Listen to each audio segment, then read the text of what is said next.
لا الہ الا اللہ محمد الرسول اللہ صلی اللہ تعالی علیہ وسلم۔ پیارے برادران ملت اسلامیہ، حضور صلی اللہ تعالی علیہ وسلم کو پروردگار نے اس دنیا میں بھیجا تو مقصد کیا تھا؟ آئیے آج ہم اسی ٹاپک پہ بات کریں گے۔ حضور صلی اللہ تعالی علیہ وسلم کی بعثت کا مقصد توحید الہی عام کرنا ہے، تاکہ لوگ تا قیامت اللہ تعالی کی پوجا کریں۔ کلمہ طیبہ اسی توحید الہی کا آئینہ ہے، اور دنیا میں آپ صلی اللہ تعالی علیہ وسلم کے تشریف لانے کا مقصد ہی کلمہ طیبہ کا پرچار کرنا ہے۔ حضرت ابن عباس کی حدیث ہے، حضرت ابن عباس روایت کرتے ہیں کہ رسول اکرم صلی اللہ تعالی علیہ وسلم کی خدمت میں ایک مرتبہ 3 کافر حاضر ہوئے اور پوچھا کہ اے محمد مصطفیٰ، تم اللہ کے ساتھ کسی دوسرے کو معبود نہیں مانتے؟ تو حضور صلی اللہ تعالی علیہ وسلم نے فرمایا لا الہ الا اللہ، اسی کلمے کے ساتھ میں مبعوث ہوا ہوں اور اسی کے طرف لوگوں کو بلاتا ہوں، اور اسی کے متعلق فرمایا پروردگار عالم نے قل ای شیء اکبر شہادہ، یعنی حضور کے اس فرمان سے ثابت ہوا کہ نبی اکرم صلی اللہ تعالی علیہ وسلم کلمہ کی دعوت کے لیے مبعوث ہوئے، اور ان کی اس دعوت سے لوگ دائرہ اسلام میں داخل ہوئے، گویا کہ کلمہ مسلمان کی بنیاد ہے۔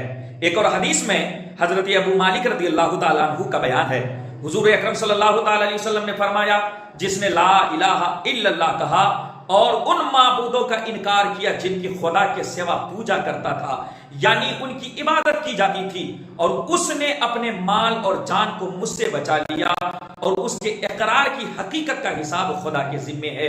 خدا جانتا ہے کہ اس کے دل میں کیا ہے، لیکن اس نے لا الہ الا اللہ کہا، بس وہی ان کے ایمان کی ضمانت ہے اور ان کے جان و مال کی حفاظت کی ضمانت ہے کہ لا الہ الا اللہ محمد رسول اللہ اس نے کہہ دیا، بس وہ اپنے مال اور اپنے جان کو مجھ سے بچا۔ حضرت ابو ہریرہ کا بیان ہے، رسول اکرم صلی اللہ تعالی علیہ وسلم نے فرمایا مجھ کو لوگوں سے اس وقت تک لڑنے کا حکم دیا گیا جب تک کہ وہ لا الہ الا اللہ نہ کہیں، لیکن جب لا الہ الا اللہ کہہ لیں تو انہوں نے اپنے جان اور اپنے مال کو مجھ سے بچا لیا، مگر کسی شرعی حق کے بارے میں قصاص یعنی بدلہ دینا ہوگا، اور ایسے شخص کا حساب اللہ کے ذمے ہے، وہی اس کا حساب لے گا۔ یہ بخاری شریف کی حدیث ہے۔ حضرت مقداد رضی اللہ تعالیٰ عنہ سے روایت ہے کہ میں نے رسول اللہ صلی اللہ تعالیٰ علیہ وسلم سے پوچھا آپ مجھے بتائیے یا رسول اللہ، اگر میں کسی کافر سے لڑوں اور ہم خوب لڑیں، یعنی وہ بھی لڑے میں بھی لڑوں، وہ بھی حملہ کرے میں بھی حملہ کروں، اور دونوں آپس میں خوب حملہ کریں اور خوب لڑیں، یہاں تک کہ لڑتے لڑتے وہ مجھ پہ غالب آ جائے اور میرا ایک ہاتھ تلوار سے اڑا دے، یعنی کافر میرا ہاتھ کاٹ دے، پھر مجھ سے ڈر کر کے جب میں اس پر غالب آ جاؤں اور وہ مجھ سے ڈر کر کے بھاگے اور بھاگ کر کے ایک درخت کی پناہ لے لے اور کہے میں خدا پر ایمان لایا، میں انہیں اسلام قبول کر لیا، تو بتائیے یا رسول اللہ صلی اللہ تعالی علیہ وسلم، آپ فرمائیے یا رسول اللہ صلی اللہ علیہ وسلم، اس کو اس اقرار کے بعد ماروں یا نہ ماروں، اس کو چھوڑ دوں؟ آپ صلی اللہ تعالی علیہ وسلم نے فرمایا اس کو مت مارو۔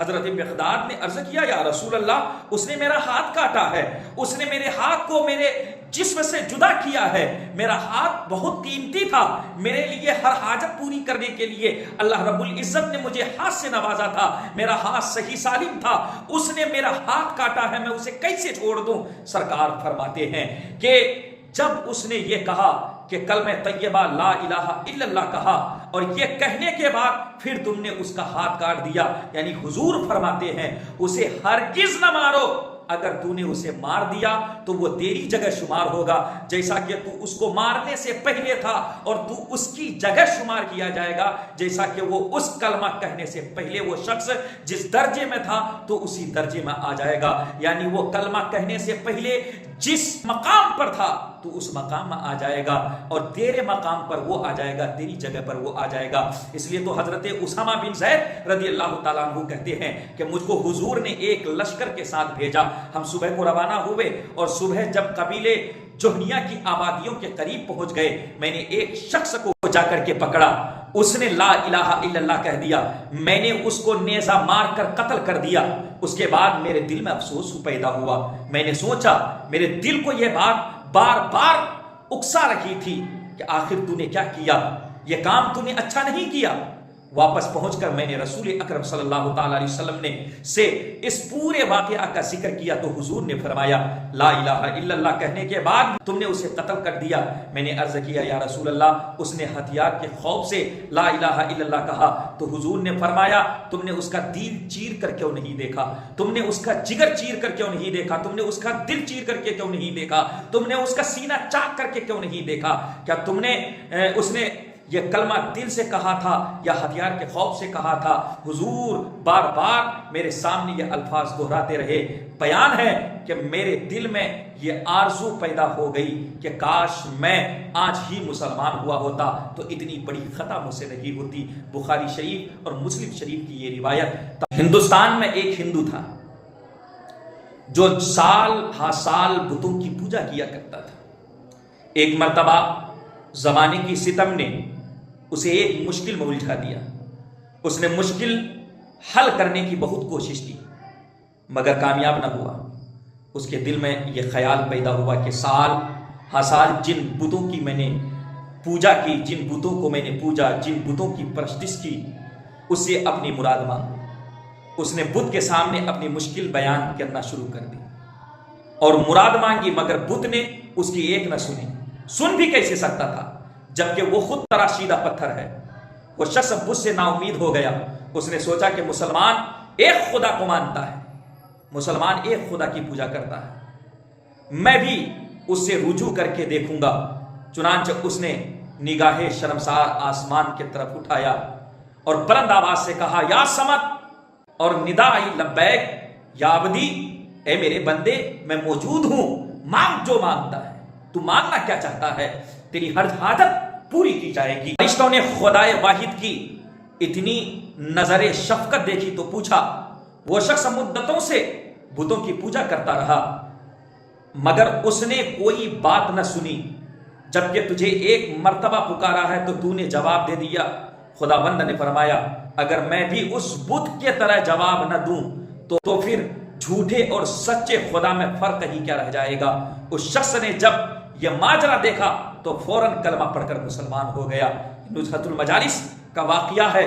لا الہ الا اللہ تمام اذکار سے افضل ہے اور الحمدللہ تمام دعاؤں سے افضل ہے. اور کلمہ کے افضل ہونے کی ایک وجہ یہ بھی ہے کہ یہ دین اسلام کی بنیاد ہے اور سارے دین کا دار و مدار اسی پر ہے. کہتے ہیں سب سے پہلے جس چیز کو اللہ تعالیٰ نے پیدا کیا وہ لوح محفوظ ہے. اس کے بعد قلم کو پیدا کیا اور اس کو حکم دیا لکھ. قلم نے پوچھا اے پروردگار, اے مالک ملک, کیا لکھوں؟ اللہ تعالیٰ نے ارشاد فرمایا جو کچھ قیامت تک ہونے والا ہے ان سب کو لکھ. پھر دوسری مرتبہ حکم دیا گیا اے قلم لکھ. قلم نے عرض کیا اے میرے پروردگار میں کیا لکھوں؟ اللہ تعالیٰ نے ارشاد فرمایا لکھ لا الہ الا اللہ. قلم نے اس کلمے کو 70,000 سال میں لکھ کر کے تمام کیا. پھر اللہ تعالیٰ نے فرمایا اے قلم لکھ. قلم نے عرض کیا اے پروردگار اب کیا لکھوں؟ فرمایا لکھ محمد الرسول اللہ. جب قلم نے لکھنا شروع کیا اور محمد رسول اللہ کے نام پاک پر پہنچا تو اس نام کی ہیبت سے شک ہو گیا اور 7,000 برس تک بے ہوش پڑا رہا. پھر جب ہوش آیا 7,000 برس تک تھر تھراتا رہا. پھر سجدے میں گرا اور 7,000 برس کے بعد سجدے سے سر اٹھایا. جناب باری تعالیٰ کا ارشاد ہوا کہ اے قلم لکھ محمد الرسول اللہ. قلم نے عرض کی پروردگار کیا تیرے نام پاک کے سوا کوئی دوسرا نام بھی ہے جو اس درجے کا عظیم و شان اور بزرگ و برتر ہو؟ حکم ہوا اے قلم ادب اختیار کر, کیونکہ اگر محمد رسول اللہ نہ ہوتے تو میں آسمان زمین عرش و کرسی لوح و قلم کو بھی نہ پیدا کرتا بلکہ اپنی ربوبیت کو بالکل ظاہر نہ کرتا. میں نے یہ تمام مخلوقات اسی کے طفیل اور اسی کے نور سے پیدا کیے ہیں.